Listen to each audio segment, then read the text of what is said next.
Последний звонок в эти дни звучит не только для школьников. С учебными заведениями прощаются и студенты. Сибайский педагогический колледж называют кузницей учителей для башкирского Зауралья. С 1963 года он дал путевку в жизнь более чем 7 тысячам выпускников. В нынешнем году из стен колледжа выпускается 113 человек. Для них учебное заведение действительно стало вторым домом и первой ступенью на пути к новой жизни. Я воспитатель детского сада, получила дошкольное образование.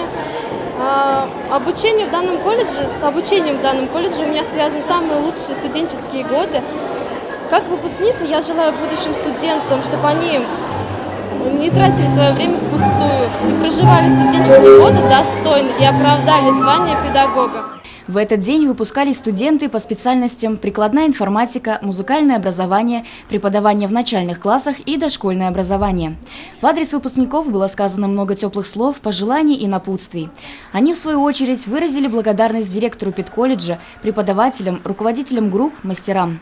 Отзвенел последний звонок, пройдут защиты дипломных работ и сдача государственных экзаменов. Состоится выпускной вечер.